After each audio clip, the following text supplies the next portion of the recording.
Merhaba sevgili izleyenler, Diyalog Medya Grubu Genel Yayın Yönetmeni Sayın Reşat Akar'la birlikte Gündem Özel programında sizlerle birlikteyiz. Evet, bugün ilk konumuz Kuzey Kıbrıs Türk Cumhuriyeti hükümetinin gelir kaleminde akaryakıtın ne kadar büyük kar payı olduğu ortaya çıktı. Kıbrıslı Rumların da alımlarıyla bir aylık akaryakıtın vergi geliri 131 milyona yükseldi. Detaylarını konuşacağız. Sonrasında belediyeler konusunu ele alacağız. Zira yerel seçimlerin ertelenmesi ciddi şekilde tartışılıyor.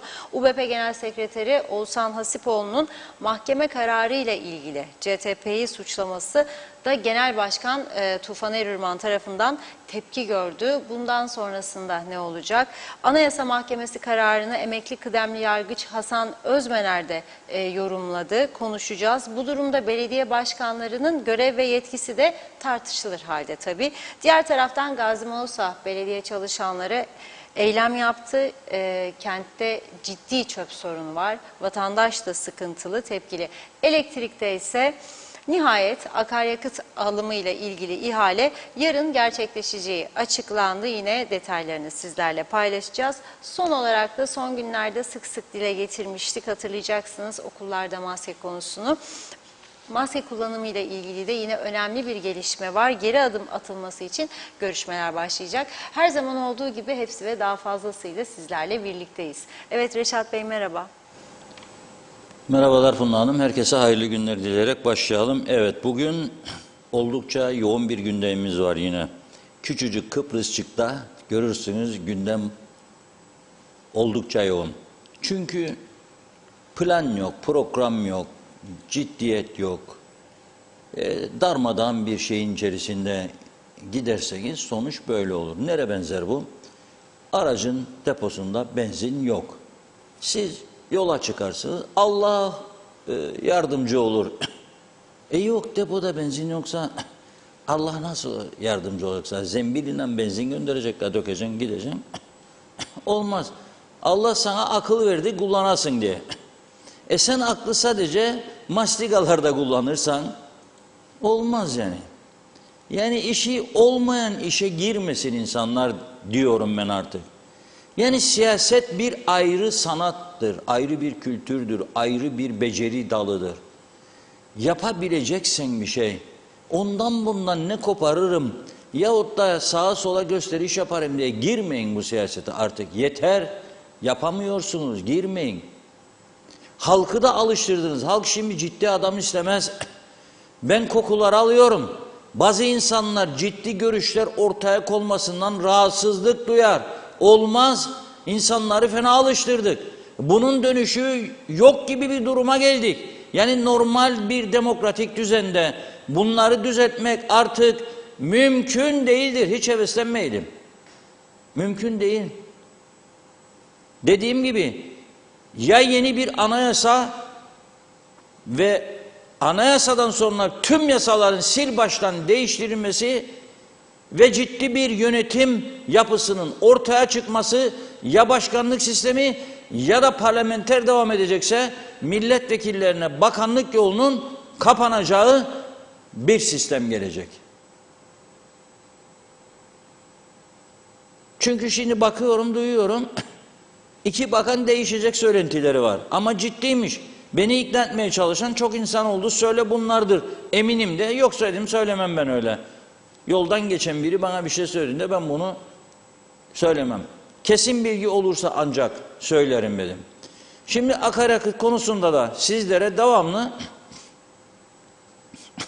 güneyden kuzeye geçişlerde barikatlardaki işkencelerin kalkması için diyalog dışında etkili bir talep, ısrarlı yayıncılık anlayışı, uyarıcı yayınlar gördünüz mü siz?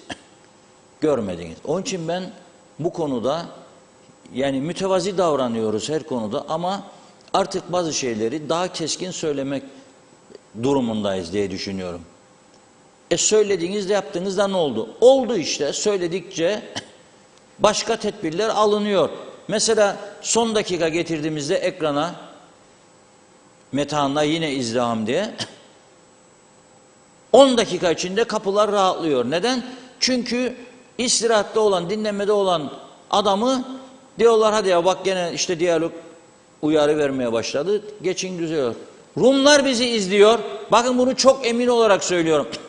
O kapıda görevlilerden bir tanesinden öğrendim. Diyalog için anten kurduk biz dediler. Belirli yerlerde sizi izliyorlar. Rum Enformasyon Dairesi'nde de izliyorlar bizi. Ve kaydediyorlar konuşmalarımızı. Ve nitekim daha önce bizimkiler bir savunma yaparlardı. Derlerdi Rum polisi kasıtlı bir şekilde 2 geçiş noktası var, birini aşmaz derlerdi. Şimdi son haftalarda tam tersi oluyor. Rum polisi hem ikisini açıyor hem de geçin diyor. Kayıt bile yapmıyor. Yoğun saatlerde kayıt bile yapmıyor. Ben geçtim denedim gördüm. Onun için kimsenin bana yalan tercümanlık yapmasına gerek yok. Geçtim gördüm. Her gün geçen arkadaşım var, bilgi alıyorum. Yok artık rahatladı onlar. Bizdedir esas sorun şu anda. Neden? Çünkü personel az, yetersiz. Muhacere personelinin sayısı yetersiz. Kapılarda 4 aydır bekliyorum. Yeni bu şimdiki hükümet 5. aydadır. 5 aydır bekliyorum. Gezildi görüldü kapılar. Bakacak da edecek de inşallah da maşallah da kurul kurduk, imzaladık da işte özel sektör bilmem ne işbirliği. Hiçbir şey yok. Ben buradan defalarca çağrı yaptım. Bize izin versinler. Bir hafta sonra Metehan'da ben bir kapı daha açayım. Bir geçiş noktası daha açayım. Masraf da bizden. 10 tane iş adamı, 10 tane iyi arkadaş bulacağım ben. Bu işi yapacağım diyorum. Ona da izin vermezler. Devlet var. Devlet varken olmaz. Ne yapayım? Dedik ki bu akaryakıttan ne kadar gelir elde eder devlet? Defalarca sorduk. İşte nihayet aldık yanıtlarını. Yani konuşuruk da hiçbir sonuç yoktur diyenler için söylüyorum bunu. Bazı konularda evet sonuç vardır ve bu konuşmaların, bu yayınlarında ne kadar etkili olduğu ortadadır. Bir tanesi de maske meselesidir. Biraz sonra geleceğim. 2 gün söyledik. Bugün okullarda maske kararından geri adım atılacağına dair açıklama yapıldı. İkincisi neydi? Yabancı kökenler, Afrikalılar, Nijeryalıların yarattıkları. O konuya da geleceğim. Nasıl sevindirici adımlar atılıyor inşallah. Tabii takipçisi olacağız. Şimdi gelelim akaryakıda. Enerji Bakanlığı'ndan aldığımız net bilgi. Arkadaşımız Özlem Çimeldal'dan rica ettim ben. Bakan Olgun Amcaoğlu'yla konuştu. Yazılı yazın bize demiş. Yazılı yazdı. Hakikaten o da bize bir gün sonra cevabını verdi ve aldık bunu. Kuzey Kıbrıs Türk Cumhuriyeti'nde bir aylık akaryakıt tüketimi son bir ayda 95-98 oktan benzin, Euro dizel, gaz yağı ve Jetta 1 uçaklarda kullanılan yakıt bir ayda 37 milyon 41 bin 663 litre. 41 bin 663 litre. Benzin 95 ve 98'in her litresinde %23.64 vergi ve fon alıyor devlet. Her 100 liralık benzin koyduğumuzda arabaya bunun 23 lira 64 kuruşu devletin kasasına gider. Maaşlar işte böyle ödenir. Onun için derler bize ek mesaileri de ödedik. Ne güzel. Maaşlar gününde ödendiği ne güzel. Akaryakıtın katkısı çok büyük. Rakamı görüyorsunuz. Bir ayda 131 milyon. Her 100 liralık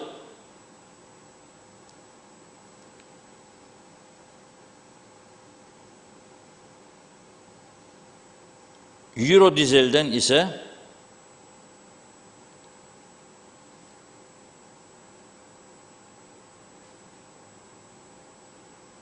13 kusur %13 kusur vergi alınıyor. İkisinin toplamı bir aylık satışlardan 131 milyonun üstündedir. Kusuratı vermedik burada. Şimdi bunun %25'inin güneyden gelenler olduğunu düşünelim. Ben daha fazla olduğundan eminim. Ama %25 dedim. 35 milyon Türk lirası %25 yaklaşık ayda güneyden gelen arabalardan elde edilen devletin kasasına giren vergi var. Şimdi sen eğer devlet yönetmeseydin de özel bir şirket yönetseydin ve sana hiç hesapta yokken senin sorumlu olduğun bölgenin dışındaki bölgelerden gelenler her ay 35 milyon lira akıtıyorsa kasana, bırak akaryakıt bayileri para kazanır, bırak ithalatçılar para kazanır, nakliyeciler para kazanır. Onlar ayrı. Senin kasana sadece vergi olarak 35-40 milyon lira giriyorsa ne yaparsın sen? Bunu artırmanın yollarını ararsın. Çünkü gelir var. Ama devlet olunca nasıl olsa artsa da bakanım bakmayanım, artmasa da. Artsa da ben yöneticiyim, başbakanım, bakanım bakmayanım, artmasa da. Bir şey kaybetmezler diye yapmazlar. Yoksa özel şirketleri olsa, kendi canları yansa bakalım onu yaparlar mı yapmazlar mı? Yapsınlar bakalım. Ben onun için devamlı ısrarla kapılar diyorum. Çünkü geçen adam yakıdı koyduğu gibi alışveriş de yapar. Bizden bazıları Rumlar geldi biz de alamaz olduk domates, patates, patlıcan, bamya. Neden demezsiniz o zaman? Açın kapıları gelsin Türkiye'den. Eksildiğimiz miktar kadar da daha ucuz alalım. Nedir bu koruyuculuk? Neyi koruyoruz? Tabii ki yerli üreticiyi koruyacaksın ama yetmezse ürettiği yetmediği anda da alacaksın. Bu arada da söylüyorum mevsim değişikliği var diye domates, salatalık aman dikkat aşırı derecede ilaç vardır. 2 gün hasta oldum ben. Bak aşırı derecede inanılmayacak kadar ilaç koyuyorlar bazıları. Davet ediyorum Sağlık Bakanlığı'nı ve Tarım Bakanlığı'nı denetlesinler. Kırmızı görüyorsun domatesi, vallahi billahi bıçak kesmez kendini. Gaya gibi içi de sapsarı. Ye bakalım 2 dilim. Ne olacaksın? Ye 2 dilim. Sabahı sabah eder insan. Yani yolu vardır. Bu adam gelecek akaryakıt koyacak. Geçecek alışveriş de yapacak. Senin manavın da toptancın da manavın toptancının yanında marketçinin yanında çalışanlar da alacak. Sen ona göre devlet olarak eğer kasa fişi de istersen satışlardan vergilerini de alacaksın. Gelir vergisini de alacaksın adamın kazancından. Çünkü kar ediyor satışlardan. Piyasada para dönecek.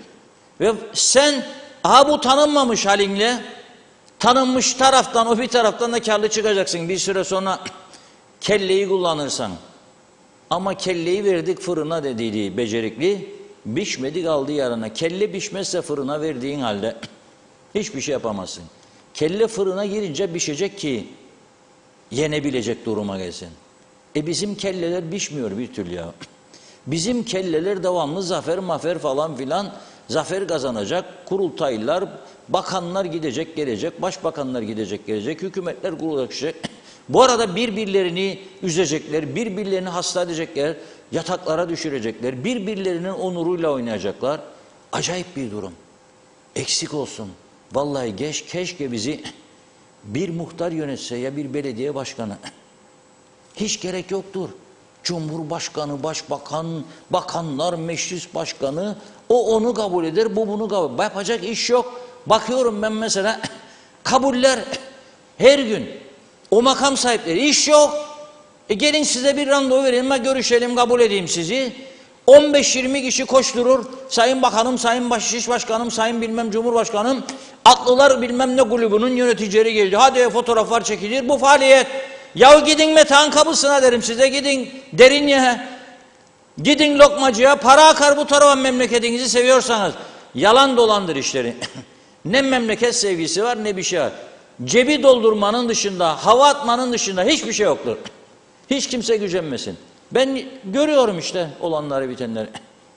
Görüyorum. Rakamlar konuşuyor. Hadi bakalım. O kadar çırpınıyor. Onlar Avrupa Parlamentosu'na taşıdı. bizden akaryakıt alımını durdursunlar diye biz de geçişleri zorlaştırarak durdurmaya çalışırız. Bu bana göre esas vatan hainliği budur. Esas bana göre vatan hainliği budur. İnsan haklarına aykırılık, insan haklarını ayaklar altına alma budur. Benim hakkımı çalıyorsun. Çünkü o adam geçerse ben Yenikent'teki dükkanda birkaç tane gömlecik satacağım ya Aras'ta çarşısına. Aras'ta çarşısı battığında yarısından fazlası kepenk indirdiğinde vakıflara olan kira borçlarını siz mi ödediniz? Bu insanlar birikimlerinden ödedi. Bu insanlar aylarca evlerinde yattı. Bir kuruş gelirleri olmadı. Siz mi götürdünüz evlerine bunların yemeklerini, tavuğunu, patatesini, bullesini? Yok, sadece kamuya ödeyelim tamamdır. Yok kardeşim. Böyle kabile de yönetilmez böyle. Böyle aile yönetilmez. Yok ki adını devlet koyduğunuz işte KKTC dediğinizde bunu yönettiğinizi iddia edersiniz. Bir de son derece ciddi bir konuya parmak basmak isterim. Güneyde ırkçılık var mı? Vardır. Altını çizerim. Var. Daha bugün okudum Rum basınında. Bugün okudum daha. Bir köyde muhtar pankart asmış bizzat kendisi. Biz Hristiyanız. Yabancıları istemez diyor. Bolidis gazetesi bugün yazdı. Programa girerken gördüm. Politis gazetesi yazdı ve lanetlediler o muhtarı ve onun gibi olanları. Ama var. Bunu değiştirmek de kolay olmayacak. O da 48 senenin acısını çeker bize karşı. Evler mevler kaldı burada diye. Şimdi bakıyorum Türkiye ile Yunanistan arasında gerilim mesajları var. Çünkü Türkiye'de seçim var. Bizi bulaştırmayın ama. Buradaki kendini milliyetçi zannedenler başladı savaş tamtamları. Türkiye-Yunanistan çatışması çıkarsa ne olur? Denize dökerik, menize dökerik. Kimi dökeceksiniz ya o denize? Ya sarhoş musunuz siz ya? Avrupa Birliği üyesidir Güney Kıbrıs'ta, Yunanistan'da. Kim kimi denize dökecek ya? Yahut dokandırırlar mı sizi ya? Nedir yaptığı, konuştuğunuz ya? Bugün sen Güney Kıbrıs'tan ya Yunanistan'a savaşa girmeye kalktığında Fransa başta Yunanistan'ın Güney Kıbrıs'ın yanındadır. Üçlü savunma işbirliği anlaşmaları vardır. Mısır onlarla beraberdir senin Arap dostum dediğin eskiden. İsrail onlarladır. Üçlü savunma anlaşması vardır. Katar onlarladır. Kuveyt onlarladır. Birleşik Arap Emirlikleri onlarladır. Ama dalga mı geçersiniz bize ya? Nedir bu savaş tamtamları? Ya ilk siz o bizim Kıbrıs'takilerden bahsediyorum. Bu işi alıp da Türkiye'den görüp bazı abilerinden de öne çıkaranlar ilk siz sığınak arayacaksınız altına giresiniz diye. Ya da uçak bulursanız kaçarsınız. Bir hale şehit verdik biz bu ülkede. Bir yığın insanımız, çocuğumuz babasız, öksüz kaldı. Hala bir daha savaş, bir daha insanlar acı. Ne oldu sonra bu insanlar şehit oldu da? Çocuklarına ne kadar sahip çıktınız? Ailelerine ne kadar sahip çıktınız? Kaç yıl bekledi sizi Taşkent'teki dul kadınlar ve çocukları yardım yapasınız diye. Böyle bir şey aklınızdan bile geçirmeyin. Savaş zamanı değildir. Dostluk zamanıdır. Ha ister istemez, istemezse o tarafında ben tarafımda. Ama savaş tamtamcılığı ne demektir ya bu zamanda? Sen beni yönetmeye bak, beni. Sen ülkeni yönetmeye bak. Senin ülkende sorunlar diz boyu. Sen beni iyi yönetmeye bak. Savaş tamtamcılığı yaparak turizmi geliştirmekten söz ederler. Sonra nasıl geliştireceksin sen? Gerilimin üstüne turizm mi olur ya hiç? Onun için bu konu çok önemlidir diye bugün gündeme getirdim. Ve rakamları da aldık. Gerçek rakamlar üzerinden yayıncılık yapıyoruz. Atmasyon, tutmasyon yoktur. Bize ne verdiyse onu. 131 milyon bir aylıktır. Lütfen iyi dinleyelim. KKTC bütçesinin 5'te biri neredeyse akaryakıt gelirlerinden sağlanır. Akaryakıt gelirlerinden. Ve siz bunu ne yapmanız lazım? Artırmanın yolunu bulmanız lazım. Artırma bilmek için de mevcut kapıları rahatlatmanız lazım. Bir, yeni kapıların açılmasında ısrarcı olmanız lazım. İki, bunu yaparsanız bu taraftaki esnaf daha güzel kar elde eder. Siz de eğer tabii ki vergi toplamaya niyetliyseniz fiş kesmesini mecbur edersiniz. Gelir vergisinden elde edersiniz daha fazla gelir. Bir de akaryakıt fonları ve vergilerinden elde ettikleriniz çoğalır. 131, 231 da olur, 331 da olur. Onlar durdurmaya çalışırken siz ikinci bir engeli koymayın lütfen. Öyle 5 aylık da mesele değildir. Komitelermiş da gözlem yapmışlar, gitmişler, gelmişler de öyle kolay da değilmiş. Neyi değil ya? Verin bize gidiyorum. Meta'nın en önemli kapıdır. Bir hafta içinde yeni bir geçiş noktası biz size hediye edelim. Muhaciret memurunun kanunlar vardır. Ya koyamayız oraya siz koyacaksınız. O da mümkün. Emekli Polisler Derneği Başkanı dün buradaydı. Davet ederim yarın kendisini buraya. 20 tane emekli muhaciret memurunu getirir gönüllüden. Onun parasını da ondan edeli bulurum öder maaşlarını.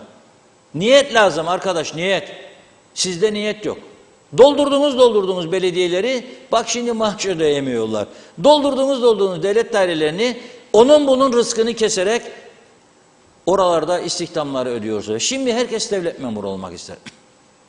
Tüm mezun oldu bitirdi okulu devlet memuru. Ne iş yapacaksın? Ne iş verirsen bana. Ne iş verirsen. Tamam peki o zaman buyurun bu şekilde devlet yönetirseniz yönetin. Esas tehlike yeni bir savaş meselesi değildir. Esas tehlike bizim içimizde bizi batağa sürükleyenlerin yarattığı tehlikedir. Göz göre göre bu ülkeyi birkaç ufak noktada önlem alsalar ihya olacak burası. Bakın dün gece biz Akdoğan'daydık. Londra'dan gelen bir vatandaş içi yana yana anlattı. 350.000 sterlin dedi programdan sonra sordum. Mal etmiş villasını. Başka bir yer daha almış. İngiltere'de işledi. Adam 25 sene getirdi parayı. Şapka çıkarman lazım ona. Burada kazananların birçoğu parayı kaçırırken bu Londra'da yaşayan bizim Kıbrıslı Türk kardeşlerimiz vatan millet hasretiyle kolay değildir. Ben de yaşadım bunu. Özlem var. Memleketin çeker seni bir şekilde. Geldi de siz adamın evinin önüne her gün lağımsularını boşaltırsınız. Apartman yaptınız da oraya 15 katlı 20 katlı da izin verirken kendine arıtma şartını getiremediniz. Da adamı mahvettiniz şimdi adam satıp kaçmak için çırpınıyor. Nasıl getirecek biz yabancıları? Hadi bu şimdi getirdin aldattın bazı İranlıları, Rusları, Musları verdin bu apartman dairelerini. O binaları yapanlara söylüyorum. Bu kadar para kazanıyorsunuz helal olsun. Çok zengin oldunuz.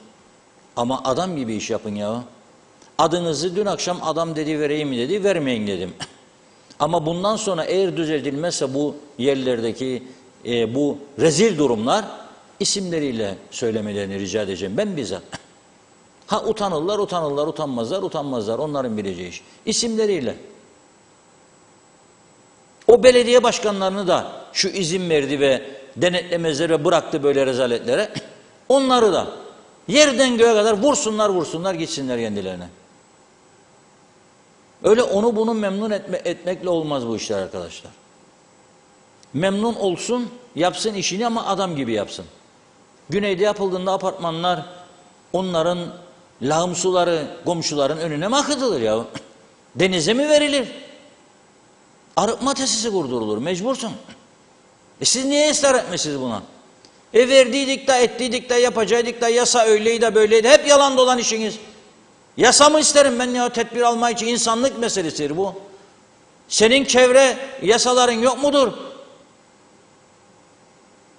Neden yapmazsınız bunu? Kusura bakmayın. Kapılar konusu hayati öneme haizdir. Bu konu üstüne durma. Ama ben burada muhalefeti de suçluyorum. Hani hiçbirinizi göremiyorum ya. O kapıların önünde bir iki eylemcik yapasınız. Diliniz tutuldu hepinizin de. Saklandınız. Saklambaç oynuyorsunuz. Keşebaşı UBP, DP, YDP zarar görsün de siz iktidara gelesiniz. Böyle onun sessizliğiyle. Ne çıkmazsınız ya ortaya göreyim. Hani severdiniz bu insanları? Hani bu barış, kardeşlik, dostluk derdiniz? Hadi gösterin dostluk. Geçişler arttıkça dostluklar pekişecek. Hem para kazanacaksınız hem de dostlukları geliştireceksiniz. Gelen yanına ki andrulla görecek yüzünüzün güldüğünü, kötü olmadığınızı, ırkçı olmadığınızı, düşman olmadığınızı gittiğinde anlatacak. Yok bilecek, siz öyle dediğiniz de böyle. Ben bakkal biliyorum. İlk geldiğinde dedi bir Kıbrıs Rum dükkanıma girdi dedi böyle sert bir şekilde 2 paket sigara aldı dedi. Parayı verdi çıkıp gidiyor. Dedim bana gel bir dakika. Üstünü vereceğim sana paranı. O demiş. Ben demiş geçen hafta daha verdim de üstünü vermeydi. Gel gel demiş. 10 sent 10 senttir vereceğim sana üstünü. Bir de soda açtım kendine dedi. Verdim eline. Yok demiş. Al lütfen demiş kendine. İç hava sıcaktır. Eminsin demiş ödeyin para. Hayır demiş bu benim ikramım. 2 paket sigaradan diyor ben o parayı kazanmadım diyor. Ama müşteri çekeyim diye yaptım. Aferin dedim akıllı adamsın. Sonra o şimdi 1 numaralı müşterisi olmuş gelir diyor oturur. Da akşam saatlerinde gelir diyor da bir de biracık içerik kapının önünde bakkalın önünde. Bu da gider anladır tabii ki bunları. Birçok açıdan düşünmek lazım. Ama öyle bir sistem yok bu ülkede. Danışanlar patladı ya patladı. Cumhurbaşkanlığı, başbakanlık bak patladı. Neyin danışırsınız? Hani ne sonuçlar ortada ben göremiyorum. Hani kimi eğitiyorsunuz? Kime ne eğitimi verdiniz bu konularda? Yok böyle bir şey. Evet Umla Hanım. Mesajlara başlayalım hızlıca. Çok teşekkür ediyoruz ilginize. Evet Gaye Kök iyi yayınlar demiş. Gürkan Giritli de, Cengizhan Refikoğulları da, Erol Topçu da, Can Özyiğitler de. Çok teşekkür ediyoruz. Halil Yeğen de. Elif Osman da Londra'dan selamlarını yolluyor. Pertev Kalkaner diline sağlık olsun demiş. Serdar Cesurer iyi yayınlar dilerim. Erol Topçu Reşat abi siyah gömlek yakıştı size. Emir Ali Tatlıdil bugün 3 tane market gezdim. Birinde domatesin kilosu 21 lira.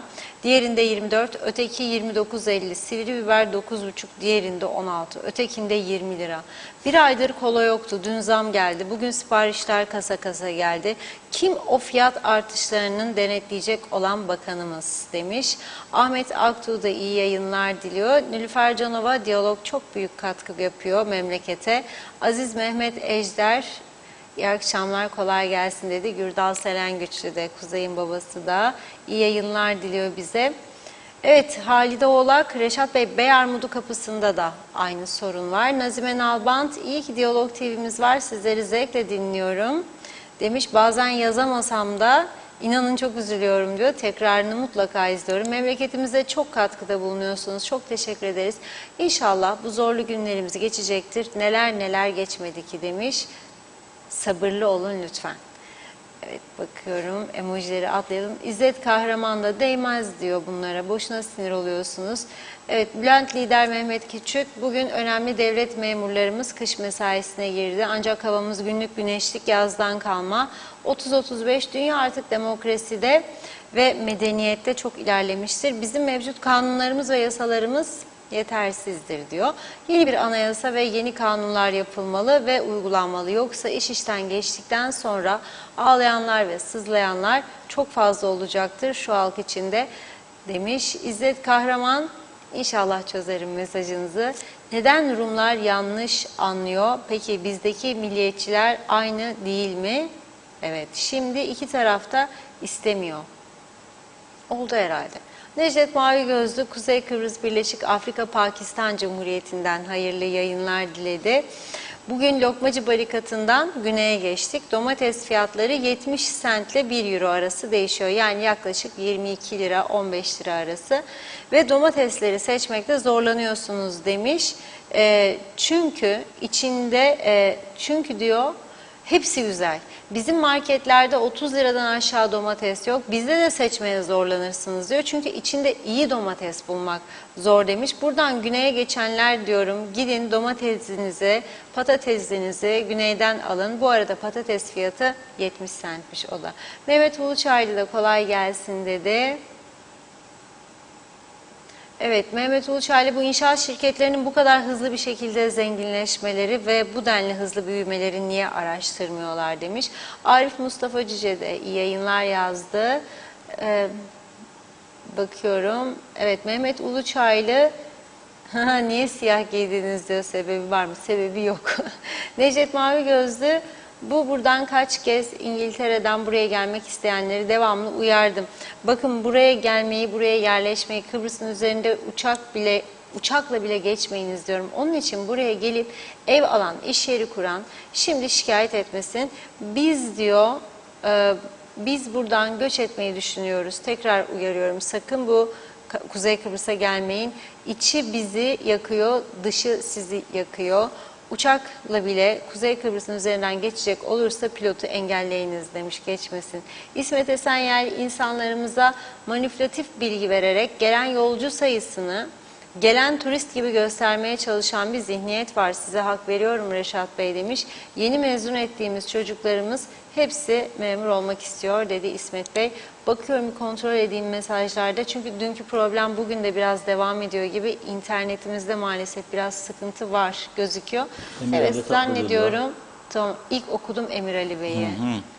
Evet, okudum ilk mesajlarda. Evet, zannediyorum tamamladık. Devam edeceğiz. Reşat Bey buyurun. Evet, çok teşekkür ediyoruz. Tabii programın akışı içerisinde vardı ama öne alalım o zaman. Arkadaşlarımızı hazırlasınlar. Ömer Kadiroğlu gitti. Bugün çekti marketleri. Ama nasıl oldu bu iş bilir misiniz? Osman Zorlu Bey var. Mehmetçiğin orgenerali derler ona. Ondan sorulur birçok şey.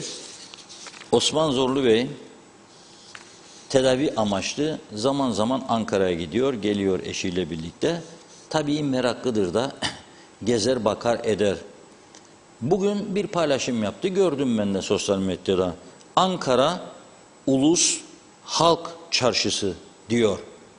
Gezdim, gördüm arkadaşlar diyor ve soruyor paylaştıklarını. Fiyatlar nasıl diyor. Ben de bunun üzerine arkadaşımız Ömer Kadiroğlu'na dedim ki bir bak bakalım bizde kaçtır fiyatlar. Gitti baktı. Osman Zorlu'nun fotoğrafları, bu Ankara'dandır fotoğraflar gözüküyor. Çünkü bizde böyle tezgah yok. Onlar çok meraklıdır, çekicidir. Üzümler güzel tezgah kuruyorlar. Müşteriyi çeksinler diye. Emek ister bu işler tabii ve birazdan merak ister. Gönül ister falan filan. Bizde Osman Bey'in paylaştığı Ankara Ulus Çarşısı'nda domates 7 Türk lirası. Geçerken görürsünüz işte fiyatları orada üstünde. Bugün yani. Osman Zorlu Bey Ankara'dadır şu anda. Üzüm 10 Türk lirası. Peki domates bizde ne kadar? Bizim muhabirin gittiği markette bugün 29.99. Zaten az önce Emir Ali Bey de yazdı. 3 tane değişik fiyat yazdı. 3 markette. Ankara Ulus'ta üzüm 10 lira. Yavru Vatan KKTC'de 37.90. Ya olabilir mi ya?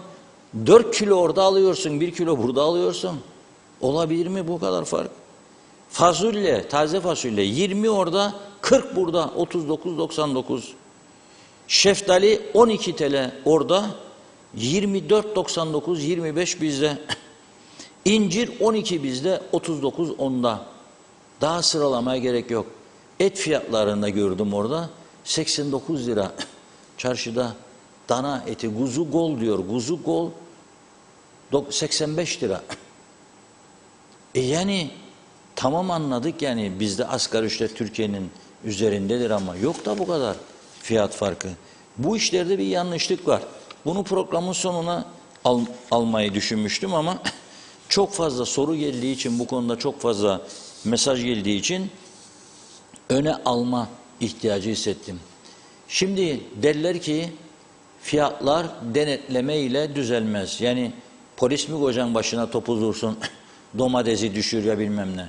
Tabii bu biraz da insanların kültürüyle ilgili bir meseledir.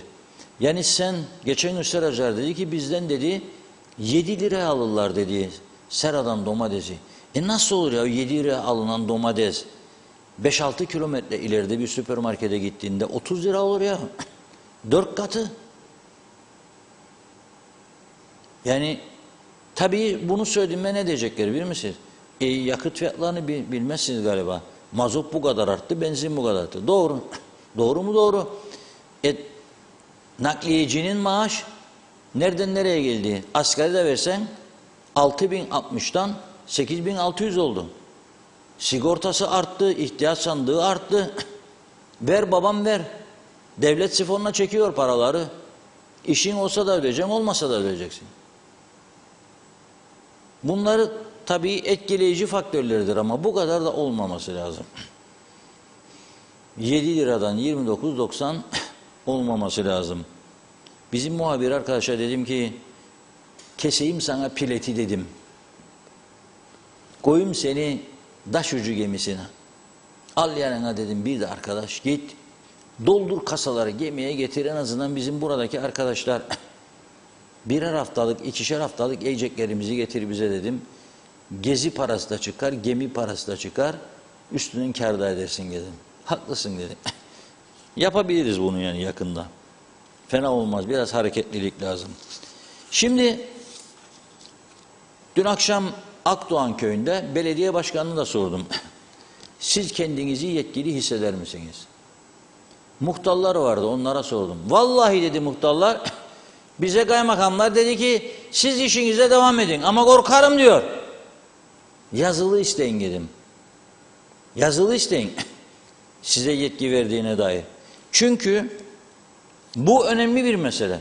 Eğer birileri üzerine giderse bu konunun 26 Haziran'dan sonra yapılan bütün işlemler yasa dışıdır, hukuk dışıdır ve suç teşkil etmektedir. Kim diyor bunu? Ben söylemiyorum. Bugün emekli yargıç Hasan Sözmener'in bir paylaşımını gördüm.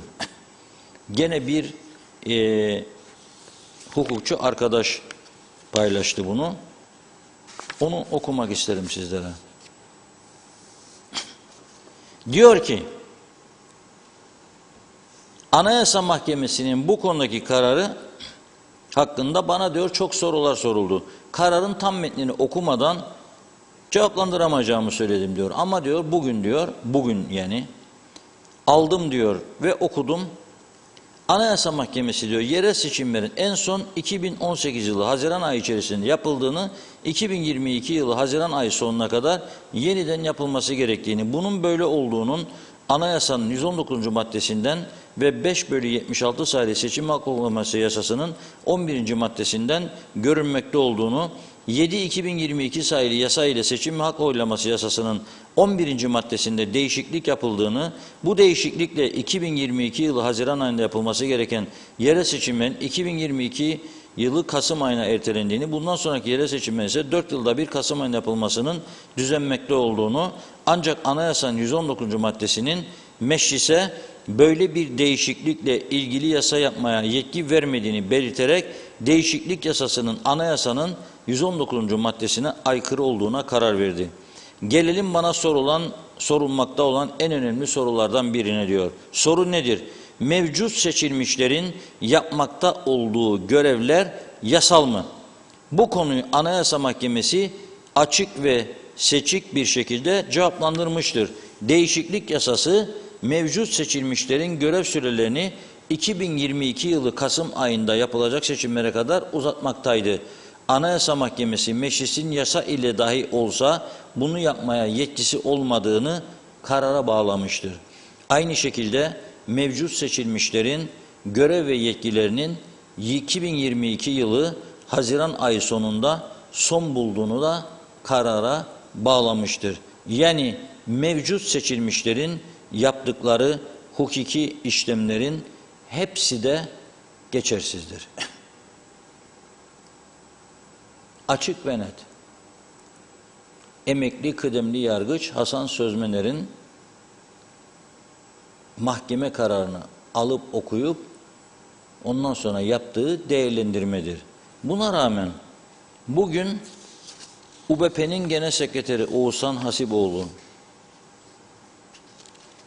bir televizyon programına katılmış ve orada demiş ki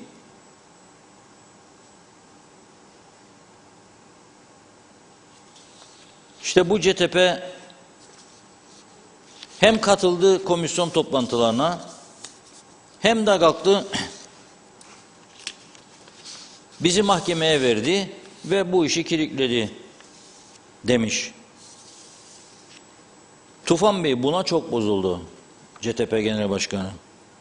Ve sosyal medya hesabından uzun bir açıklama yaptı. Diyor ki,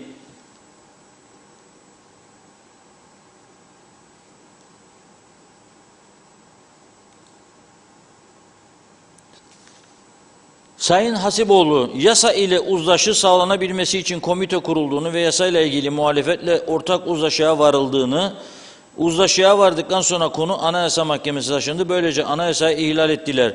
CTP, Anayasa Mahkemesi'nden geri dönen yasa sonrasında ülkeyi ne hale soktuğunu anladı diyor. Şimdi diyor ki, ben diyor herhangi bir başka sözcük kullanmamak için diyor, Sayın Hasipoğlu'nun kafasının fena halde karışık olduğunu söylemek yetineceğim diyor. Kurulan diyor ad hoc komitede uzlaşıya varılan tek konu kriterler konusuydu. Başka herhangi bir konuda uzlaşıya varılmamıştır diyor. CTP Anayasa Mahkemesi'ne götüreceğimiz belediyelerin birleştirme yasasının tek bir maddesine bile komitede veya genel kurulda olumlu oy vermemiştir. Halihazırda Anayasa Mahkemesi'ne götürüp itiraz ettirdiğimiz belediye seçimlerini Anayasa Mahkemesi'ne aykırı bir biçimde erteleyen yasayla ilgili olarak ise bırakın uzlaşmayı, uzlaşı arayışı dahi olmamıştır. Mecliste kendilerini defalarca anayasaya aykırılık konusunda uyarmış olmamıza rağmen 27 parmakla anayasa aykırı olduğunu bile bile yasayı geçirmişlerdir. Nitekim Anayasa Mahkemesi bu yasayı iptal etmiştir. Meclisteki hükümete mensup milletvekili oylarla geçen yasa mahkeme tarafından açık anayasa ihlali saptamasıyla iptal edildikten sonra bizim anayasayı ihlal ettiğimizi söylemek anlaşılması asla mümkün olmayan kafa karışıklığın ötesinde tanımlanamaz diyor. Neyse burada Tufan Bey yani sorumluluk almadığını, CTP'nin sorumlu olmadığını anlatıyor. Ama bu arada hafiften sosyal medyada Cumhurbaşkanlığı bir önceki seçimleri de tartışılıyor. Çünkü Cumhurbaşkanlığı seçimleri de 6 ay ertelenmişti. Nasıl oldu o anayasa emrettiği halde seçimlerin yapılması şeyini da meclis yasayla uzattı. Nasıl oldu da Anayasa Mahkemesi bunu düşürmedi diye sorular soruluyor. Bakınız burada önemli bir işaret var. Ben bunu Hasan Sözmener Bey'e yazdım bugün. Okuyacaktır yazdığımı sordum. Bu konuda düşünceniz nedir? Şimdi korona vardı. O günlerde bütün dünya ölümle boğuşuyordu. KKTC'de de insanlar koronanın içinde herkes yanıp tutuşurken seçim mi yapılacaktı diyorlar. Doğru. Ama o anayasa böyle bir madde içeriyor mu ki bulaşıcı hastalık falan olduğunda o kural geçersizdir, ertelenebilir yasayla diye bir madde var mı yok mu? Bu çok önemlidir. Eğer yoksa öyle bir madde, birileri gidip itiraz ederse Cumhurbaşkanlığı seçimi de tartışılır hale gelebilir. Ben gelmesini isterim diye demiyorum. Gelebilir diyorum. Ve sonuca geliyorum. Bütün bu olup bitenler, başımızda olup bitenler, tümü anayasamızın da yasalarımızın da yetersiz olduğunu gösteriyor. Kendi kendimizin ayağını zincirlemenin dışında bir şey yapmadığımızı gösteriyor. Acelecilik içerisinde bir anayasa devlet ilan edecek dedik KKTC. Federal devletten de sanki çok büyük bir başarı elde edecek ve sanki bütün dünya selam duracak bize ve halkımız çok daha iyi şartlarda yaşayacak diye yaptık. Hata ettik. Hataları kabul etmek de insanlığın görevidir. Yanlış yaptıysak yanlışı kabul etmek de bir erdemdir. Bu aynen evdeki çiftler arasında ki meseleye benzer. Özür dilerim canım yanlış yaptım sana kaba davrandım dersin. Akan sular erir. Kabul etmek lazım. Seni aldattım, yanlış yaptım, o da bir erdemdir. Kabul eder eder, etmez etmez. Sana yalan söyledim, o da bir erdemdir. Kabul eder etmez. Ha bazıları yalanın üstüne yalan eklemeyi sever. O zaman da uzlaşmayacaksın. O ayrı bir mesele.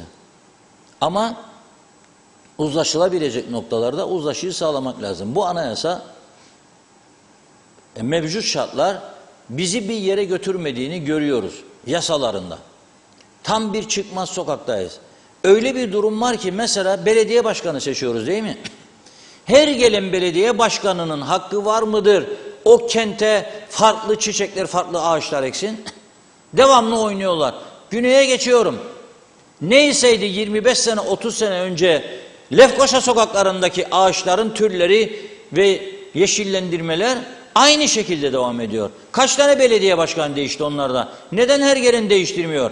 Neden bizimkiler sırf bazı yerlere para harcasın diye trafik çemberlerinin içerisine ev bitkileri ekiyorlar? 300 bin, 500 bin, 1 milyon veriyorlar. Bir hafta sonra kuruyor. Çünkü güneşe dayanıklı değil. Evin içinde gölgede olması lazım gelen çiçekler. Sokak çiçeği değil. Nedir bu bizde olanlar bitenler? Demek ki ciddi bir şey var. Sorumsuzluk var. Yetki karmaşası var.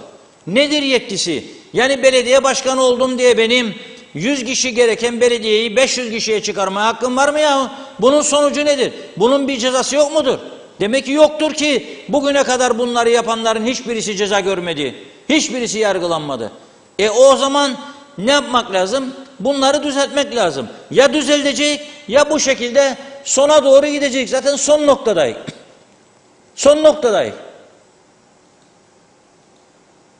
Allah'ım bizi koru da kuyunun kenarında içine düşmeyelim.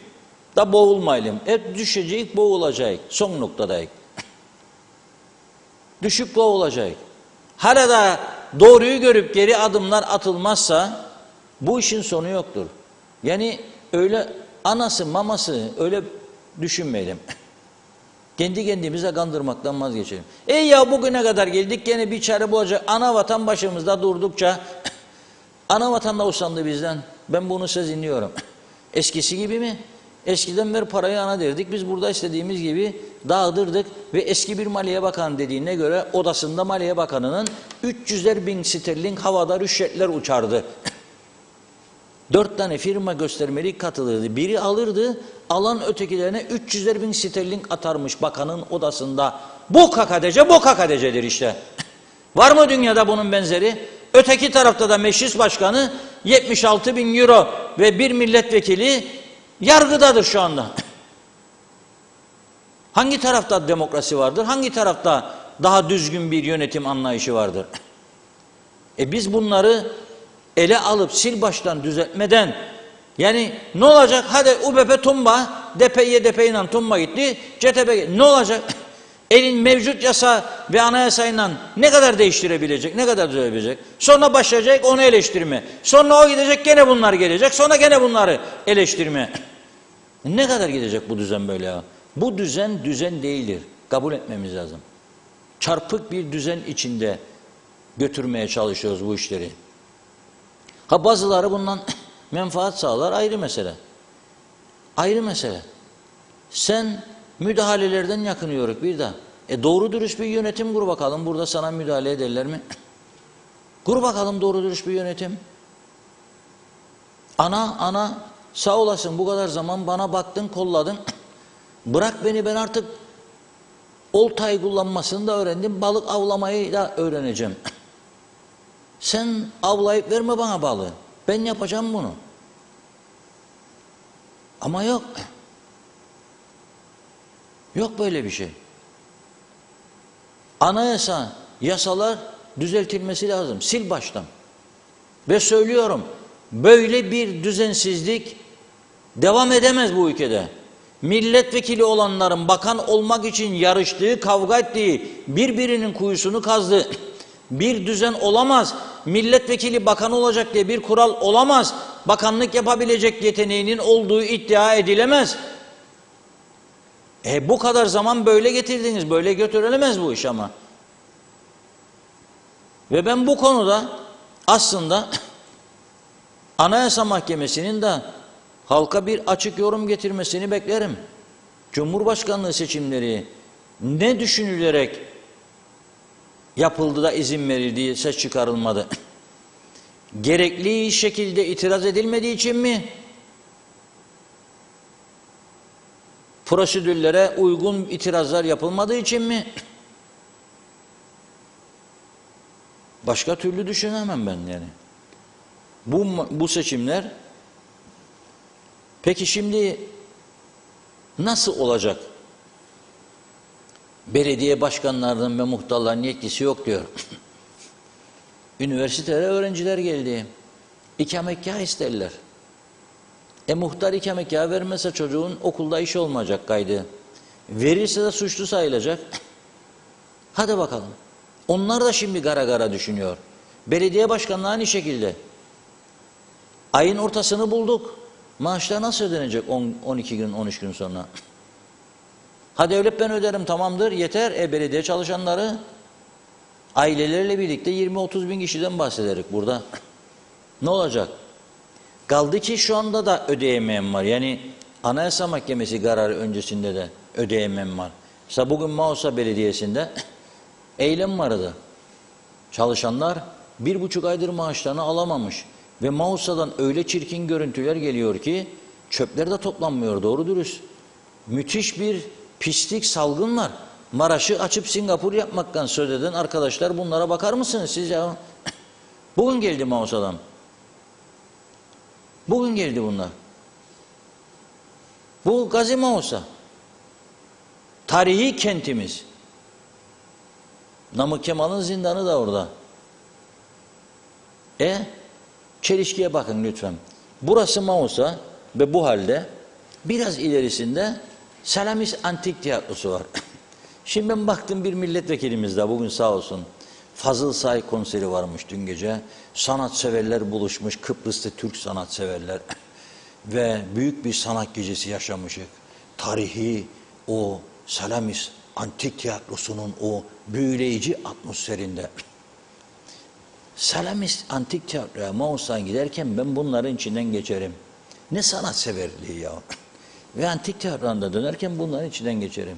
Benim yattığım yer çirkef yatağı olmuş. Çöpler evimin bahçesinde, kapısının önünde dağ olmuş. Sinekler vızıl vızıl bu yaz gününde gezer. Lağım suları sokaklarda dökülür. İnsanlar evinin penceresini açamaz. Ya o nasıl olur bu iş ya? Bir tarafta nefes kesen sanat gösterisi, Kuzey Kıbrıs Türk Cumhuriyeti ne kadar önemli. Tamam güzel, çok da mutlu olurum, olsun bunlar. Ama bu belediyelerin öncelikleri nedir? Nedir? Bu mevcut yasalar, anayasa, bu yetkilerle hiçbir şey olmaz. Hiçbir şey, bizden hiçbir şey olmaz. O kendini kurtarsın, koltuğunu sağlama alsın diye seçime girerken söz verdiklerini işe alacak mecburen. İşe aldıklarının sayısı arttıkça maaş ödemek zorlaşacak. Devletten daha çok katkı isteyecek. Devletten aldığı katkı arttıkça ancak da maaşlar ödeyecek. Gene memleket harap viran, gene çöplük, gene pislik yuma. Rezil bir durum ya. Akıl almaz yani. Gerçekten rezil bir durum. Bunları görerek siyaset kendini toparlamazsa benim söyleyecek bir şeyim yok. Hala da bu siyaset bunları görerek anayasayı ve yasayı ele alıp düzeltme yoluna gitmeyecekse o zaman iki seçenek var. Ya halk sesini yükseltecek ya da biz bir eyvallah deyip gidecek, bırakacak onları. Yeni gelenlerle beraber onlar boğuşsun. Yeni gelenlerle birlikte boğuşsunlar. Başka yapacak bir şey kalmaz. Evet Funda Hanım. Evet kaldığımız... Saçlarda bugün yeni model yaptınız böyle izleyiciler. Arada yapıyoruz. İltifat etsinler diye herhalde. Yok. Evet. Dediğim gibi mesajlardaki problem devam ediyor. Bazı isimleri farklı sayfada görüyorum. Önümdeki sayfada o isimler yok. Gördüğüm kadarını okuyacağım. Mehmet İnancı, halk size güveniyor Reşat Bey. Allah sizleri korusun. Bir günümüz bile diyalogsuz geçmiyor dedi. Mustafa Özcan önemli bir konuya değinmiş. İyi yayınlar, sevgiler, saygılar. Evet, polisler de nereye yetişeceklerini bilmiyorlar. Çok da eleştirmek istemiyorum ama çok kıymetli trafik polisi arkadaşlarımızdan ricamız var. Okullar açıldı, servis ücretleri el yakıyor. Dolayısıyla veliler çocuklarını kendileri bırakıyor ve yanında işine yetişmeye çalışan vatandaşlar. Trafik lambası olmayan çemberler kilit. Bunlardan bir tanesi Kızılbaş Çemberi. Allah için diyor, yoğunluğun olduğu saatlerde trafik polisi arkadaşlar neden devreye girmez? Vatandaşlar gerçekten çok eziyet çekiyorlar. Yok mu çaresi dedi. Demre Coşkun, asgari ücret en düşük kamu maaşına endekslenmeli. Ultra zenginlerden servet vergisi alınmalı. Özel sektör sendikalanmalıdır yazmış. Ömer Bozkara, vezirler doğrudur. Tufan Hoca'nın dediği, yazdığı. Ben bizzat meclisi izledim ve o gün tartışmada çıkmıştı. Hasipoğlu pek samimi değil. Şafak Yıldız Ekmekçi, merhaba. Bir yıla yakındır Barış Ruh ve Sinir Hastalıkları Hastanesi'nden alamadığım antidepresan ilaçlarımı en nihayetinde bugün aldım. Sevindim. Her zamanki gibi ilaçlarımı 2 aylık verdiler. Parantez içinde de demiş ki kayıtlı eski hastalara 2 aylık veriliyor. Eve geldiğimde gördüm ki bahsettiği ilaç 30 miligram tablet, 4 paket. İlaçlarımın hepsinin de son kullanma tarihi 9/2022, yani bu ay bitiyor. Canlı yayına resim veya video atmayı bilemedim. Bugüne ait elimde hastanenin kayıtları var. Başka hastalar da dikkat etsinler diye yazdım. Buna sebep olanların utanacağını sanmıyorum. Teşekkürler diyor. Evet, emojileri de atlayalım. Mehmet İnancı, okyanusun ortasında çare arar oldu ülke Sayın Akar. Ancak gemi su ala ala dibe battı demiş. Ve yine diyor ki Mehmet Bey, adaletli vergi almayı ilke edinmeli gelen hükümetler. Vergi çalmak suçtur. Zengin iş adamları sıkıca denetlenmelidir Reşat Bey. Hasan Nihat Erduran, 1960 Kıbrıs Anayasası 63'te bozuldu diyor. Türk milletvekilleri, Türk bakanlar, Türk Cumhurbaşkanı muavini yok ve hala tanınırlar. Bu nasıl hukuktur ve biz bu durumda bile hayalet, ulaşımsız ve ambargoluyuz. Bu insanlık suçudur ve dile getirmemekte suçu ortak olmaktır. Esasında etrafında dolanmak statükoculuk değil mi acaba demiş Hasan Bey. İsmet Ezel, tiyatro yolu da zifiri karanlıktı diyor. Evet, Mehmet İnancı, teşekkür ediyorum, çok mersi. Hasan Nihat Erduran, 58 yıllık ambargolu Birleşmiş Milletler statükosu budur işte dedi. Hemen bir diğer sayfadan da yenileyip şöyle bir bakayım gelmeyen farklı isimleri göreceğim. Engin Sedat Tözün varmış arada. Mausa 2 dönem önce Oktay Kayak başkanlığında pırıl pırıldı. 3 parti birleşti. İsmail Arter'i başkan yaptı. 250 olan personel sayısı 1001 olmuştu. Nasıl batmasın demiş. Yeliz Su, Mausalılar seçimse yine UBP adayını seçerse hiç şaşırmam diyor. Evet, bakayım. Ali Gürdağ'ın mesajı var. Madem Cumhurbaşkanlığı seçimi de yasal değil, tekrar seçim yapalım. Hodri meydan demiş. Evet, bunları okudum galiba. Evet, diğerlerini okudum yenileyince de. Dediğim gibi isimler geliyor, gidiyor. Çok teşekkür ediyoruz. Devam edeceğiz yine mesajlara. Reşat Bey, buyurun. Evet, teşekkür ediyoruz. Bu okullar açıldı 2 gündür tabii, devlet okulları biliyorsunuz. Sağlık Bakanlığı bir karar almıştı. Ve neydi bu karar? Maskeyle gidilecek okullara, öğrencilerde. Ben tabii kurultayı özellikle görünce, Ulusal Birlik Partisi kurultayını, olgun insanlar, memlekete yön verenler, memleketi yönetenler oralarda maskesiz, iç içe, kucak kucağa. Nasıl olur ya dedim, siz kendiniz kurallara uymuyorsunuz da küçücük çocukları, siz gençleri maskeyle boğacaksınız. sağlık uzmanlarının da bu konuyla ilgili uyarılarına baktım. Doktor Teoman Sırrı'nın gönderdiği sesli mesajı da dinledim. O da diyor ki olmaz. Çocuklara çok ciddi zararları vardır. Neyse 2 gün buradan uyardık. Dün ve önceki gün. Teşekkür ederiz. Sağlık Bakanlığı bunu ciddiye aldı ve okullarda maskeden vazgeçilmesi yönünde üst kurula tavsiye kararı aldığını duyurdu Sağlık Bakanlığı. Bu önemli bir gelişmedir. Bunun takipçisi olacağız. Fakat önemli olan bugün bir video geldi. Arkadaşlarımız hazır mı bilmiyorum. Son bölüme kalsın demiştim. Ama o videoyu şimdi okullardan bahsederken gelmesini istiyorum. Sesli vereceğiz onu. Bugün bir okuldan bir velinin çektiği görüntülerdir. Küçücük bir sınıfa, hatta sınıf olmayacak durumdaki bir odaya 18 tane çocuğu havasız bir şekilde camları üstte, tepede, tavanın yanında olan bir odaya mahpushane gibi bir yere nasıl tıklar? Müteahhitmiş, almamış, yapmamış, etmemiş sınıfları mişmiş gider bu işler. Müteahhitleri de neden almadığını da konuşacağız. Ama önce velinin tepkisini izleyelim. Günaydınlar. Burası Hamitköy İlkokulu. Bu da 5. sınıfların sınıfı. Küçücük depo gibi bir sınıf. Pencereler yukarıda ve burada 20 kişi ders görüyor. Eğitim Bakanlığı bu sınıfı daha iyi hale getirmek için geçen sene ihaleye girmiş. İhaleyi kazanan firma Kasım ayında yapacağını söylemiş. Fakat Nisan'da yapacağını yenilemiş. Tekrar ve Nisan'da da fiyatlar yükseldiği için yapmamış. Günün sonunda geçen seneki Covid'in en yüksek olduğu, en bulaş olduğu dönemde bu çocuklar, bu sınıfta 20 kişi bu sınıfta okudu. Hepsi 2 defa, 3 defa Covid geçirdi. Ve bu sene de yine aynı sınıfa mahkum edildi. Eğitim Bakanlığı'nın söylemesine göre ihaleye çıkılıyor ama kimsenin ihaleye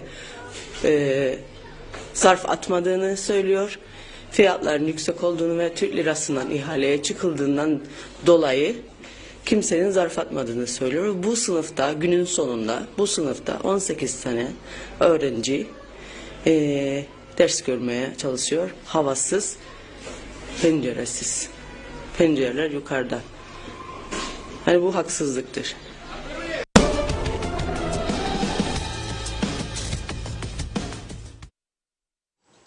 Hamitköy İlkokulu velinin isyanını gördünüz. Şimdi Eğitim Bakanlığı da diyor ki biz diyor ihaleye çıktık yapacaktık diyor. Fakat müteahhit ilk tarihi yapmadı, erteledi diyor. Erteledikten sonraki tarihte de ben bu işi yapamam dedi diyor. Hatırlayacaksınız bizi sürekli izleyenler. Birkaç haftadır sürekli bu müteahhitlerin iş kabul etmeme meselesini de gündeme getiriyoruz buraya. Hatta bu konu bazı yetkililerle de konuşulmuş, tartışılmış bir konudur. Yol ihaleleri. Mesela yarım kalan Alsancak yolu. Perişanlık yaşıyor insanlar orada. Çünkü orası nüfus olarak sürekli artan bir bölge.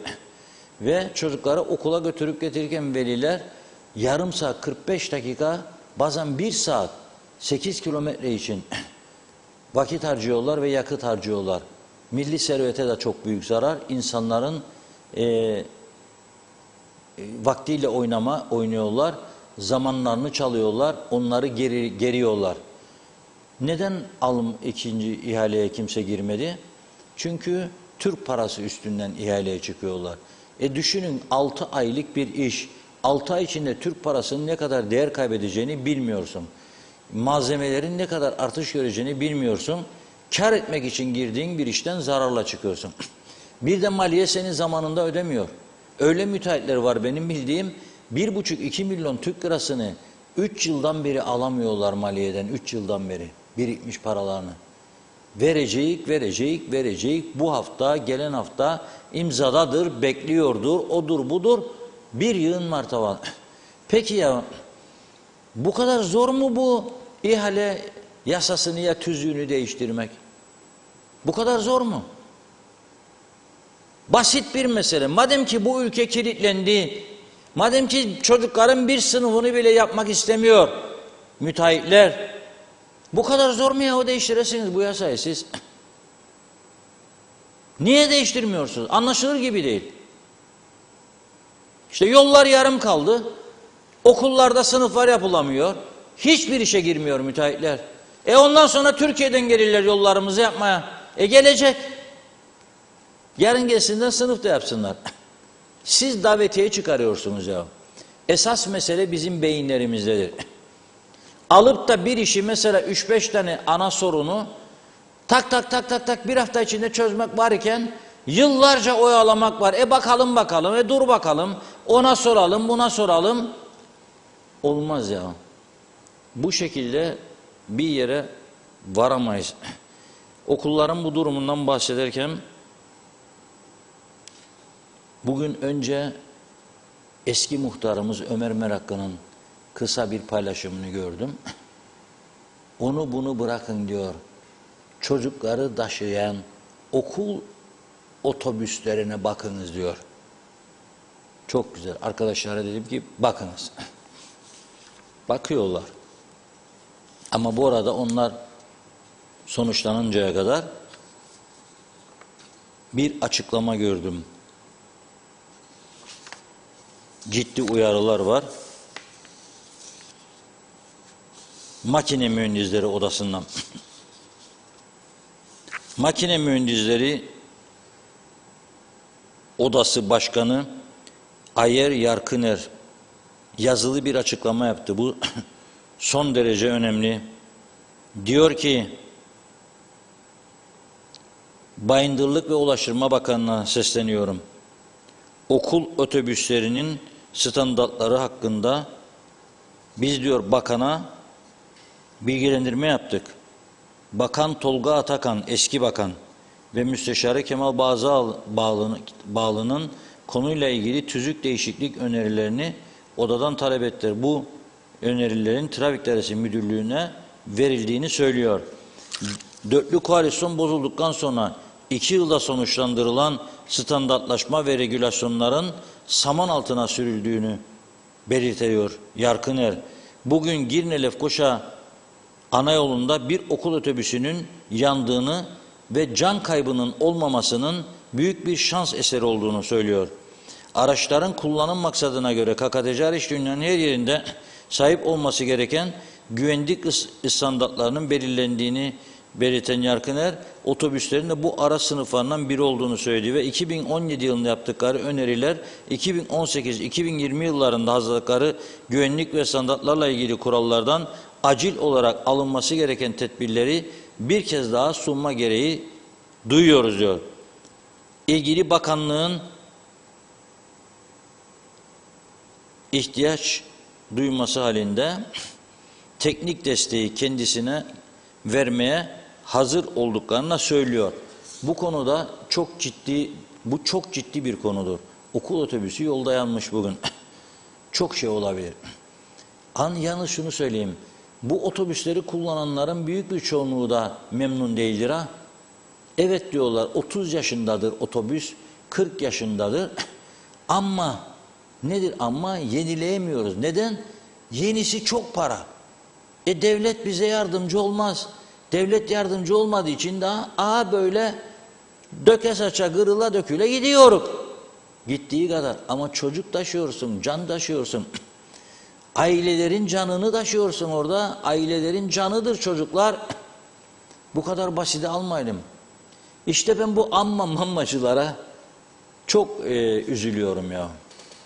Özellikle bu Avrupa diyenlere de şaşıyorum.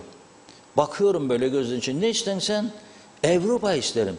Ama sen öte taraftan da özelleştirme istemen, özelleştirme lafını duyduğunda baştan bağırasın tek bildiğin kelime peşkeş. Baba Güney Kıbrıs'ta 150 tane 0 kilometre araba getirdi, otobüs getirdi. Çinli şirkettir. Güney Kıbrıs'ta toplu taşımacılığı yapan. Tekrar söylüyorum kafanıza koyun. Çinli şirkettir. Çin'den geldi. 0 kilometre. Ve bakanlığın denetimi altında.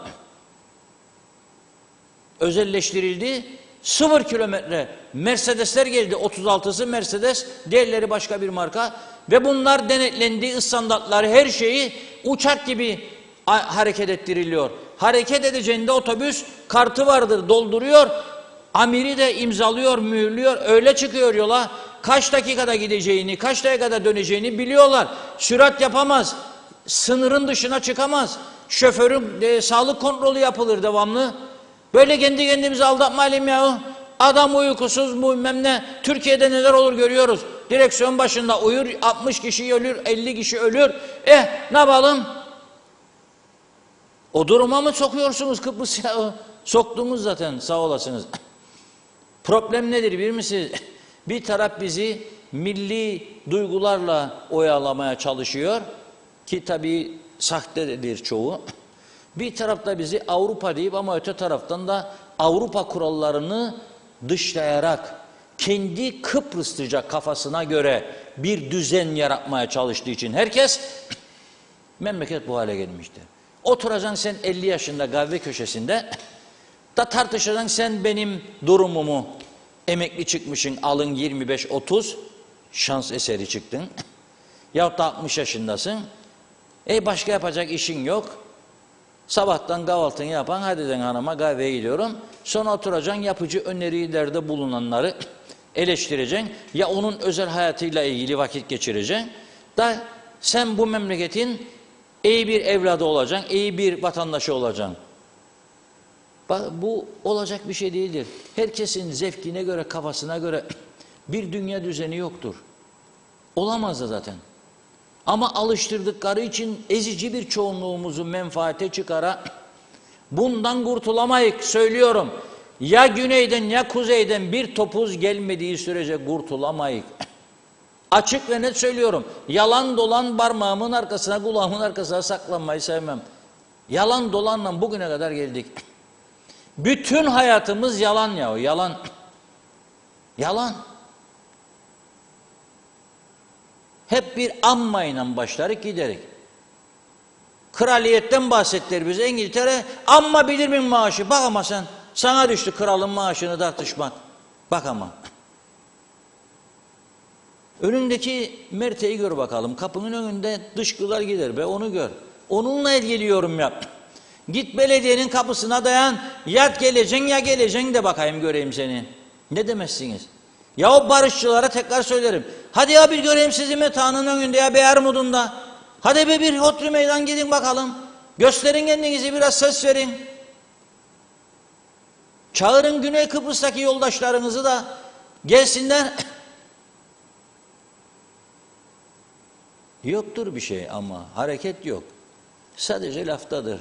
Barış, vatan, millet hepsi laftadır. Gerçek fiiliyatta bir şey yok. İçraat yok yani. Ya da korkarlar o taraftan bilmiyorum. Yani Rumlara da mesela lokmacıya ben olsam gider o teknik komite çağırırım Rum'u da gel bakayım. Buradaki polislerin tavrına bak bakayım. Çoğunun yüzü asıktır. Ben 3-4 sene sonra 2 hafta önce geçtim lokmacıdan. Şakayla karışık dokanırım Rum polislerine. Hiç yüzüme bakmadı. Hiç. İngilizce merhaba dedim. Türkçe merhaba dedim mahsus. Yunanca söyledim. Yok. Bunu birileri demesi lazım. Be Andreas ister sizi barışalım ama bak be senin polisin kapı isterik açalım ama bak bunlarla nasıl yapacağız? Yok. Ha bak metanda bazıları düzeldi. Selam da verir.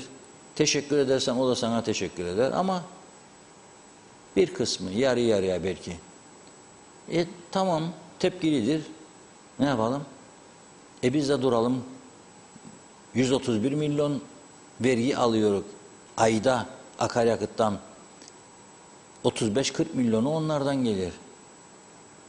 Bunu 100-200'e çıkarmak mümkün. O zaman tedbir alacak. Kapıların genişletilmesi için çalışacak. Madem bizim tarafın muhaciret memurları mecburdur fiştesin, adı soyadı, anası, babası, doğum tarihi, memleketi, işte ne bileyim, kimlik kartı numara, o zaman sayıyı artıracaksın. Artırılması için çaba sarf edeceksiniz. Bir hafta her gün sabahleyin gidip orada kahve içeceksiniz. Orada polislere de ikram edeceksiniz. Kahve içeceksiniz. Bir hafta sonra bak nasıl mecbur kalacaklar yapsınlar bu işi. Öyle oturduğunuz yerde 2 satır bildiri yayınla da sosyal medyada falan filan olmaz. Kandırmasyondan uzaklaşmamız lazım. Dolayısıyla diyorum ki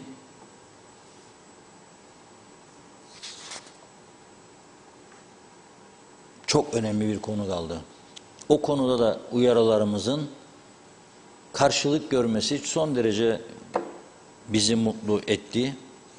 Ama takipçisi de olacağız yani oldu bitti maşallah değil yani. Onu sona bırakıyorum. Önce diyorum ki unutulmayan bir şarkı dinleteyim size. Aşk ve sevgi üzerine. Neden aşk ve sevgi? Çünkü toplum birbirini sevmez oldu. Ha bu akşam 4-5 kişi bir yemeğe giderseniz önce aranızda meyhaneye konuşun. Rakılar, vuskiler yudumlanmazdan önce. Ve bak geldik bir araya geldik ama ben erken kalkacağım sizden. Yok arkamdan beni çekiştiresiniz. Ha mikrofoncuk koydum masanın altına. Gayet edeceğim sesinizi ona göre. Deyin birbirinize. Çünkü çok arttı bu işler.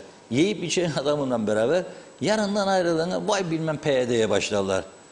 Gömleğine takar, saçına takar, arabana takar, bir şeye takar. O zaman ne yapacak? 4-5 kişi artık bir araya gelip yeme içmeyecek. Ben şahsen yalnızlığı tercih eder oldum. Kafa dinleyeceğin bir yere git. Otur orada. Sessiz sakin.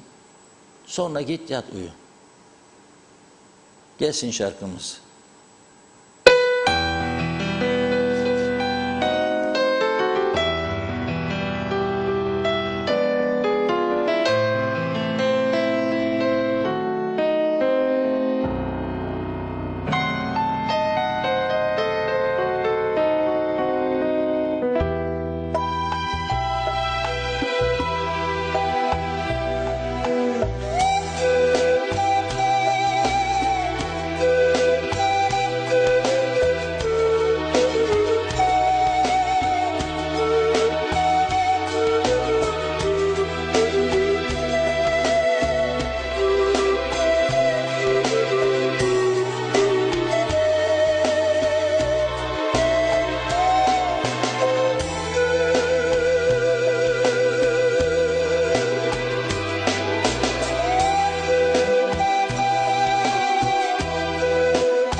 Reşat Bey. Evet, çok teşekkür ediyoruz güzel şarkı için. Unutulmayan bir şarkı dinledik, Love Story. Şimdi tabii programdayım, canlı yayında, ama bilmeyen arkadaşlar da sürekli arıyorlar beni. Bir de mesaj geldi Günay Çerkez Bey'den. Diyor ki, Türkiye'den gelen müteahhitler diyor her ay tefe tüfe artışlarına göre fiyat artışı alır.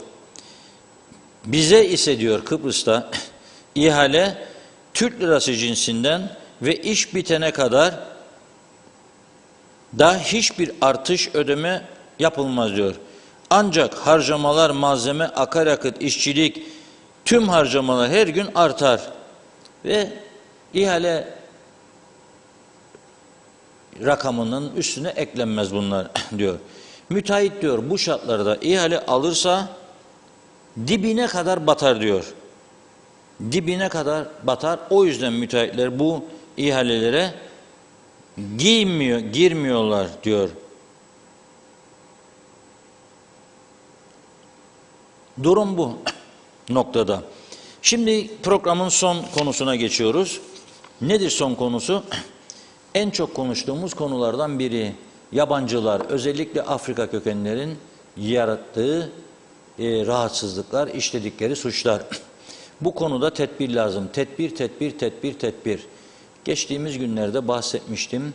İçişleri Bakanı Ziya Öztürkler, yeni bakan, bu konuyla ilgileniyor diye kendisiyle hem buradan yaptığımız canlı yayınlardaki uyarılar, hem gazete yayınları, hem de birebir bu konuyu konuştuğumuzu söylemiştim.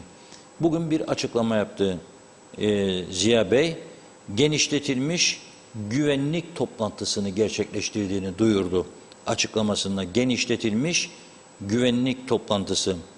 Diyor ki, suç ve suça karışanlarla ilgili toleransımız sıfırdır diyor.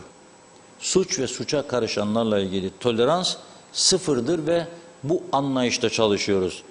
Ve kısa sürede diyor 1500 kişinin ülkeden ihraç edilmesi için deport kararı alınmıştır diyor.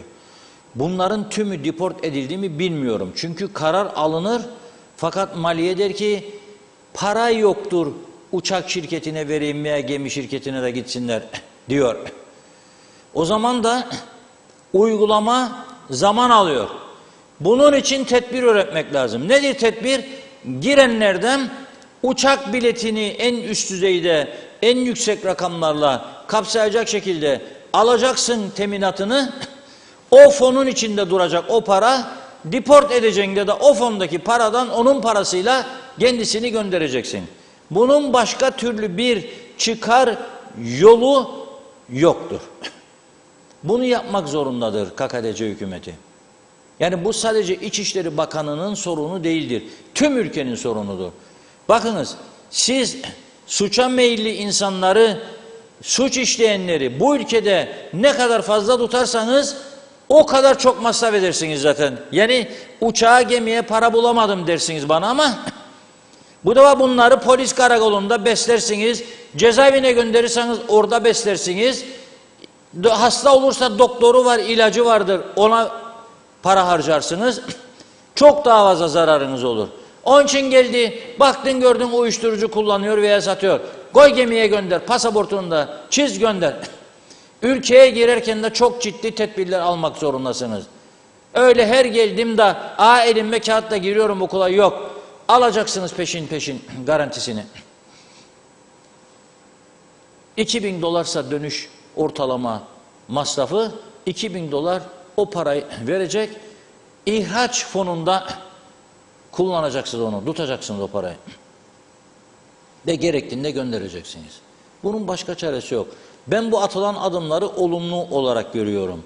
Yani tamamen sessizlikten bana dokunmayan 1000 yaşasın diyor derdi bazı eski bakan arkadaşlar, biliyorsunuz. Aman derdi. Bana dokunmayan 1000 yaşasın. Hiçbir tedbir almak istemezdi. Ama bugün öyle bir tehlikeli noktaya gidiyor ki, geçen hafta o bahsettiğim Gönyeli'de 19 yaşındaki genci ölümle yüzleştiren O Nijeryalı'nın kaçak taksici olduğu 3 gün sonra çıktı ortaya. Kiralık araba altında başkasının adına kiralanmış ve bu ehliyeti yok. Başkasının kiraladığı arabayı alıyor, ehliyetsiz ve alkollü vaziyette ve kaçak bir şekilde taksicilik yapıyor ve gidip ölüme sürüklüyor suçsuz insanları.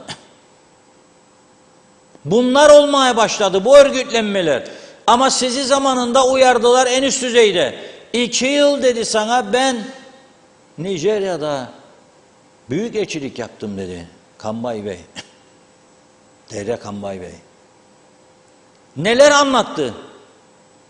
Ben küçük dilimi yuttum anlattığı bir olay karşısında. Sizi dinlemedi mi yetkililer diye sordum, bu kadar uyardığınızda. Yok dedi. Tamam falan filan derlermiş, orada çıkınca bildiklerini okuyorlar. Şimdi bu noktaya geldik. Sizin çocuklarınızda, sizin eşinizde, karınızda, kocanızda tehlike altındadır. Anneniz, babanız da, kardeşleriniz de, dayınız, amcanız, yengeniz, enişteniz de hepsi. Kaldırımda giderken gelir vurur. Hadi ölüme doğru seni. Hadi bakalım. Nasıl çıkacaksın sen bir avuç polisinden bunların içinden? Çıkamazsın. Onun için tedbir almak lazım. O 1500 deportun kaçının gerçekleştiğinden Sayın Bakan açıklarsa iyi olacak. Konuşsun poliste, konuşsun maliyeyle ve daha doyurucu bir açıklama yapsın. Bekliyoruz. Ama biz bu konuda uyarılarımızı sürdüreceğiz. Bunun ırkçılıkla, mırkçılıkla hiçbir ilgisi yok. Suç işleyenler bu ülkeden gönderilecek. Öyle ben kendini yakaladım. 10 gram, 5 gramdan da cezaevine koyacağım beni. 1 yıl, 2 yılda, 2 yıl besleyeceğim beni. Orada uyuşturucuyu hiç bilmeyenleri de alıştırsın. Orada genç olan uyuşturucuyla uzaktan yakına ilgisi olmayanlar hırsızlık yaptı giden genci de alıştırsın. Onun içine de uyuşturucu sokulsun. Yok arkadaş, yok. Bu işi durduracaksınız. Durdurmanın da yolları bellidir. Girişler sıkı denetim altına alınacak. Suç işleyenler de hiç beklemeden 24 saat, 48 saat bilemediğin içinde gönderilecek. Başka çaresi yoktur. Ama atılan adım doğru mu? Doğru. Bugün bu toplantının yapılması önemli mi? Önemli. İnşallah olumlu sonuçlar alırlar. Evet Funda Hanım. Evet. Son mesajlar ve tamamlayalım. Son mesajları hemen aktarayım. İsmet Sencer harikasınız demiş. Hayırlı yayınlar.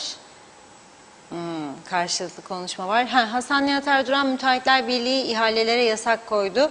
Bakanlık öğretmenler iş bekler, müdürlere yetki verilmeli okullar için diyor. Evet, İzzet Kahraman ambargoyu kim yaptı? Bir program yapılsın bilsin insanlar demiş. Evet, Hasan Nihat Erduran da 63'ten beri gettolarda ambargolu, kuzeyde ulaşımsız ambargoluyuz. Bebekler bile bilir, Birleşmiş Milletler neden çözüm üretmez, ne işi var burada diyor. İsmet Ezel sınıflarda klimalar çalışmaz yazdı. Necdet Mavigözlü dünyanın hiçbir yerinde trafik ışığı yoktur. Tarafı olan geçer ama burası Kuzey Kıbrıs, Afrika, Pakistan Cumhuriyeti olduğu için bizde çemberde de trafik ışığı var. Yarın Pakistan'da olduğu gibi herkes istediği yönden gelecek dedi. Evet, Hasan Nihat Erduran 73 yaşında kral olunurken bizde memuru neden 60 yaşında emekli ederler? Şaşarım. Özelde 3 yıl işlememiş birini neden kamu görevine alırlar? Hayret ederim diyor. Evet, İzzet Kahraman CTP onurlu gururlu insanlar partisidir demiş. Diğerini okumayayım şimdi. Fark var diyor diğer partilerle aramızda. Selam olsun yoldaşlar. Selam olsun CTP yazdı. Evet. Bakıyorum. Mehmet İnancı demiş ki bu öğrenci ordusundan kan tahlillerinin temiz olup olmadığına bakılmalı Reşat Bey. Uyuşturucu kullanan öğrencileri bile bile adaya sokuyorlar. Bu çok yanlış. Uyuşturucuyu kullanmada başka önlem olmaz dedi. Evet, Hasan Nihat Erduran suç kişiseldir, yabancı ceza alır, yatar, infaz sonrası deport edilir diyor. Bir diğer sayfada da yine yenileyim bakayım. Eksik mesaj bırakmamaya çalışalım dediğim gibi.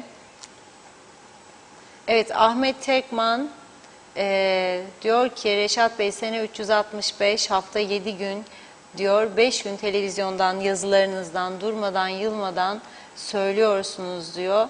Kimse dinlemedi. Tek dert koltuk, maaş, çıkar ve menfaat. 18 yaşımdan 62 yaşıma geldim. Hiçbir şey değişmiyor. Bundan sonraki benim devletimde, benim bakanımda cebimdeki para. İyi akşamlar dilemiş. Evet bakıyorum. Evet başka mesaj yok gibi. Evet çok teşekkür ediyoruz güzel mesajlarınıza, ilginize. Reşat Bey sizin son olarak eklemek istediğiniz. Evet, Tufan Bey'in de bir açıklaması geldi bu konuda. Birçok açıdan hassas bir konu ama diyor iş susmakla geçiştirilecek gibi değil artık diyor. Görmezden gelemeyiz diyor. Son günlerde ülkemizde Afrikalı öğrencilerin faili ya da mağduru olduğu olaylar ard arda geliyor. Bu durum güvenlik açısından da insani açıdan da eşitlik ayrımcılık açısından da üniversite açısından da alarm vermeye başladı. Tüm paydaşların işin içinde olacağı bilimsel temelli geniş çaplı ve çalışmaya ve acil önlemlere ihtiyaç var diyor. Çalıştay malıştay tabii yapsınlar da ben çalıştaylardan malıştaylardan pek sonuç görmedim bu ülkede. Zaman harcanıyor. Yapılacak iş bellidir. Girerken sicili incelenecek. Ona göre giriş izni verilecek. Ve dönüşü içinde deport durumunda parası o fona yatırılacak. İstenecek. Suç işlediği anda da gönderilecek. Bu kadar basit. En basit suç gider. Bizim nüfusumuz 100.000 Nijeryalı geldiğini düşünelim buraya. Mahvolduk demektir. Zaten şu anda çok ciddi bir tehlike var. Çok ciddi. Kendi marketleri, kendi taksi, düşünün siz izinsiz taksicilik, kim başa çıkacak bununla? Ulaştırma Bakanlığı'nın trafik levhasının önündeki ağacı budayacak adamı yok, makası yok, adamı yok. Kimi konuşuruz biz burada ya? Çalışma Bakanı diyor ki %40-45 diyor kayıt dışılık var. Denetleyecek, çıkarabilecek mi orada? Adamım yok diyor denetleyecek. Daha ne? Nereden umutlanacağım ben?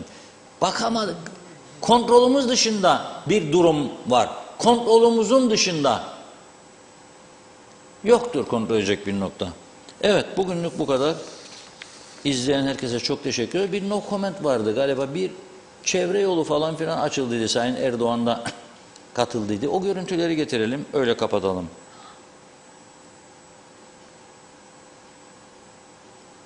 Fotoğrafçıklar vardı fotoğrafçıklar. Çevre yolu. Ercan'dan geçerken. Bakın. Sayın Erdoğan ne demişti canlı bağlantıda? Hani dedi yeşillik göremiyorum oralarda dedi. O günün Ulaştırma Bakanı dedi ki mevsim uygun değildir dedi. Bakacak da mevsim uygun olacak ekecek dedi. Vazgeçtim yeşilden. Bunlar nedir ya?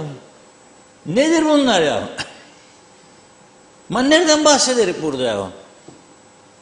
Bakın hala bakın. Devlet kurdum demek kolaydır. Ama yönetmek kolay değildir. Bakan oldum veya bakan olma arzusu başkadır. Görev aldıktan sonra iş yapmak, üretmek başkadır. Bilgi, görgü, yetenek, cesaret, niyet var mı? Varsa söyleyin hani. Ben göremiyorum. Ama bazen de derim toplum öyle bir noktaya geldi ki bırak tokuşa bir şeyler olacak. Bırak tokusun kafalar. Adam oturduğu yerde 35-40 alır. Ne yapacak ya beni eleştirecek. Ben dermişim o şu bu şu ya o birini eleştirecek ya birine bir şey takacak. Ya komşusuna nereden buldu parayı da değişti arabayı diyecek. Adam burnuna ulaşacak. Evet. Bazen de öyle bırakacaksın tokuşsun kafalar. Bugünlük bu kadarla sizlere veda ediyoruz. Yarın inşallah maşallah saat 16.30'da veya 5-10 dakika geçe birlikteyiz. Ağzınıza sağlık. Çok teşekkür ediyoruz. Evet programımızı burada noktalıyoruz. Yeniden görüşünceye dek hoşça kalın.